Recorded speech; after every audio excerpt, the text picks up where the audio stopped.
सुंदर जिसकी लीला को हर कोई समझने वाला नहीं है। अरे इसी रास लीला में ही तो न जाने कितने भक्त गोविंद पर प्रश्न चिन्ह लगा देते हैं। और उनके लिए कहा गया, एक और चोरी पर छिछोरी सी बातें वहां, एक और चोरी पर छिछोरी सी बातें वहां, डोरी का बंधन और हाहा बनवारी के। एक और चोरी करते हैं, एक और डोरी से बंध जाते हैं और एक और सखियों के साथ में ठहाके मार के खिलखिला खिलखिला के हंसते हैं। ये कैसा परमात्मा है? एक सांस एक और जन्म लिए बीत सका मास नहीं, एक और जन्म लिए बीत सका मास नहीं, एक सांस में ही प्राण हरण किए सुरारी के। एक मास भी नहीं बीता, 6 दिन के कृष्ण ने पूतना के प्राणों का हरण कर लिया। और फिर आगे कहते गए, एक और हृदय भाव छिद्रों में छिदाए जात, एक और लक्षण लखात अवतारी के। एक और तो ये प्रेम के लक्षण हैं और एक और जैसे पूतना जैसे राक्षसों का उद्धार करते हैं तो अपने अवतार के भी लक्षण दिखा देते हैं। और फिर कहते, समझ नहीं पाते हैं लोग इसी दुविधा में। ये सब लीलाएं देखने के बाद में समझ नहीं पाते हैं लोग इसी दुविधा में, असल स्वरूप और भेद बनवारी के, असल स्वरूप और भेद बनवारी के। हम कहीं ना कहीं भगवान को बारंबार, ये मनुष्य है, ये सखा है, ये किसी के भतीजे हैं, ये किसी के भाई हैं, इन्हीं संबंधों तक सीमित रख देते हैं और उस परापर के स्वरूप को विसार देते हैं। और वहां नृत्य प्रारंभ हुआ। गोपियों के मन में थोड़ा थोड़ा मद आने लगा है। कैसा मद? किसी के हाथ में मेहंदी लगी है और जरा केसों की लटें आगे आती है तो गोपी कहती है, कृष्ण जरा हमारी ये लटों को सही कर दो ना।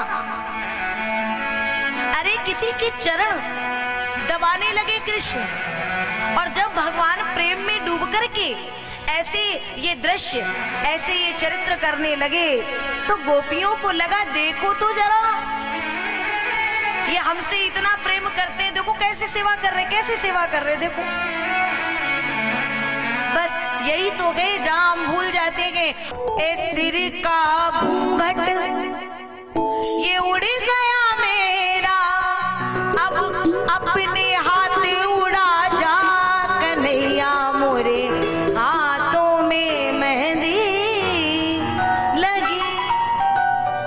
भगवान ने कहा, जो कहोगी, मैं तो इस समय आपके स्नेह पास में हूं, सब करूंगा। परंतु वही क्या होता है,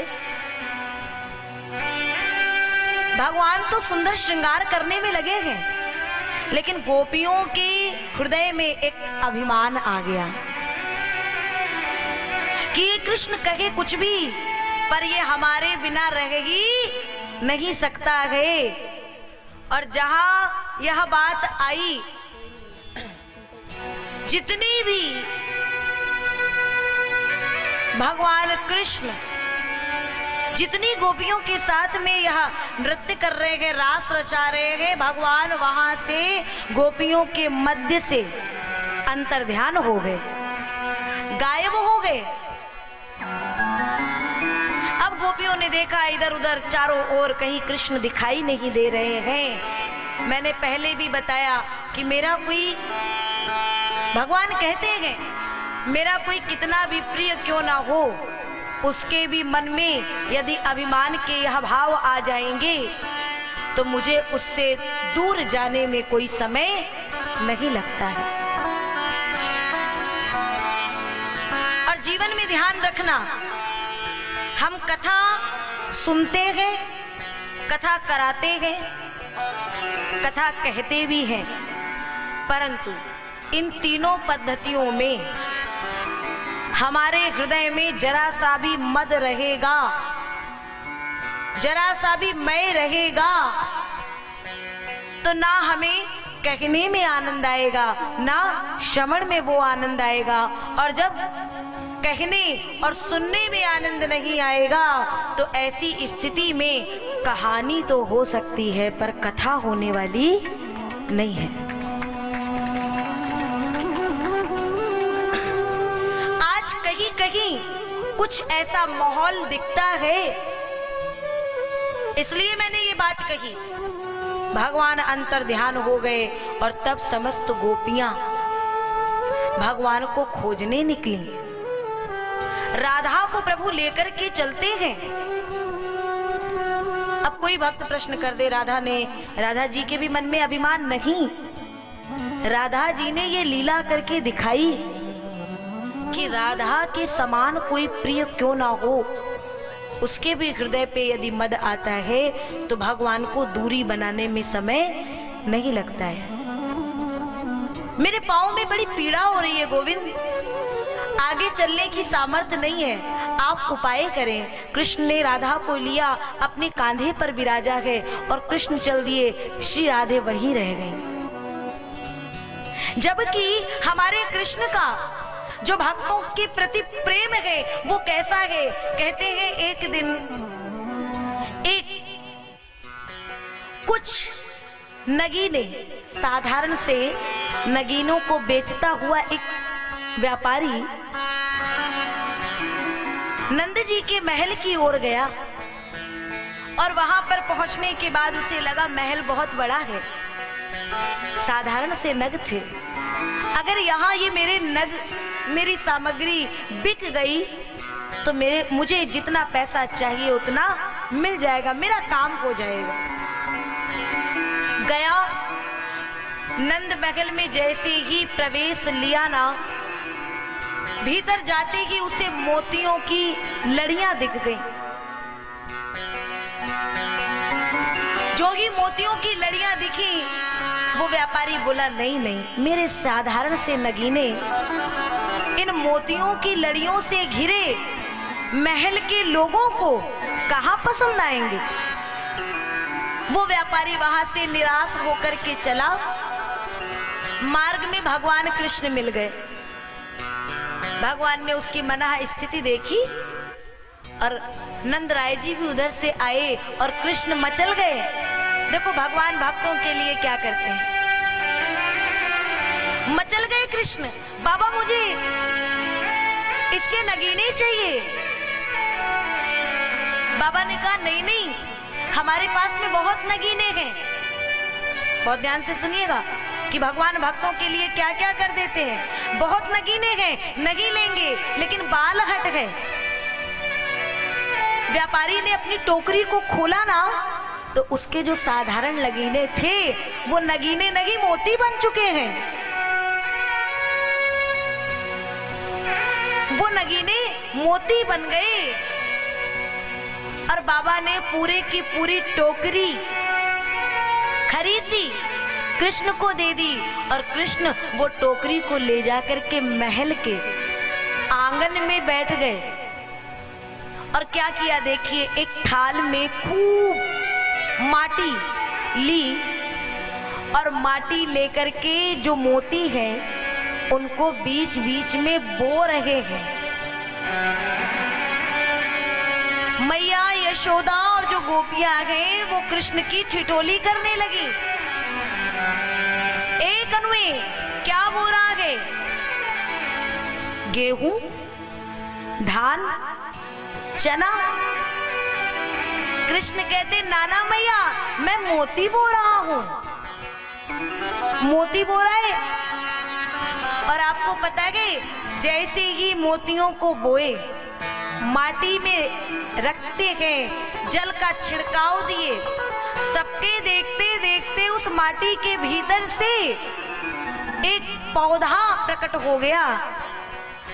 2 पत्ते आ गए, शाखाएं आ गई और मोतियों की लड़ियां आने लगी। सरकार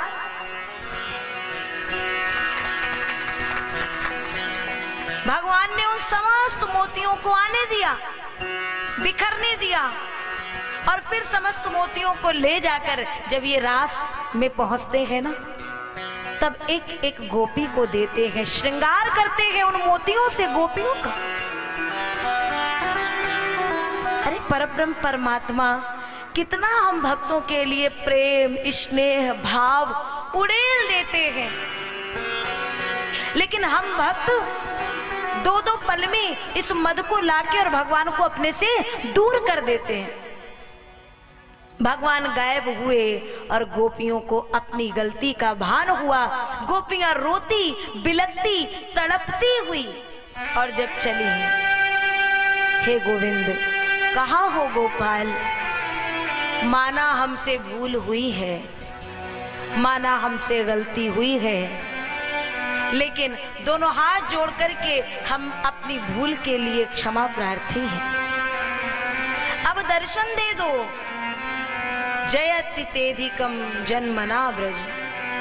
ये गोपियों ने जो गीत गाया उसे गोपी गीत का नाम दिया गया है। आइए, गोपियों ने भगवान को बुलाया है गोपी गीत के माध्यम से। प्रभु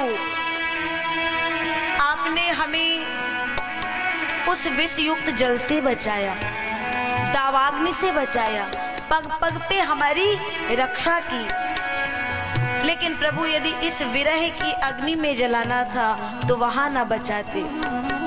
क्षमा प्रार्थी है, भूल को क्षमा करें, अब शीघ्र आ जाएं। और तब ये गोपी गीत का प्रारंभ होता है। गोपी गीत का जो ये श्लोक है, यही श्लोक हमें साधना है। तब कथामृतम तृप्त जीवनम कवि भीरीडतम कल्मषापहम श्रवण मंगलम श्रीमदादतम। जीवन बेकार है, ये श्रवण का कोई अस्तित्व नहीं है यदि ये आपकी लीला का गुणानुवाद सुन ना सके। प्रभु अब तो आ जाओ, अब तो प्रकट हो जाओ। और जब इस करुण भाव में गोपियों ने पुकारा, तब कहीं जाकर के बड़े समय बाद पुनः पुलिनमा अगत्य कालिंद्या कृष्ण भावना, पुनः आ गई है कालिंदी यमुना के तट पर कृष्ण की भावना रखते हुए। और फिर जब पुकारी तो भगवान वहां प्रकट हुए। बोलिए रास बिहारी सरकार की। और भगवान आए हैं, दोई दोई गोपी बीच बीच कन्हैया, दो दो गोपियों के बीच कृष्ण है। जितनी गोपी उतने कृष्ण, इतने स्वरूप परमात्मा ने बना लिए हैं। हर गोपी को लगता है कि कृष्ण मेरे साथ नृत्य कर रहा है, कृष्ण मेरे साथ नृत्य कर रहा है।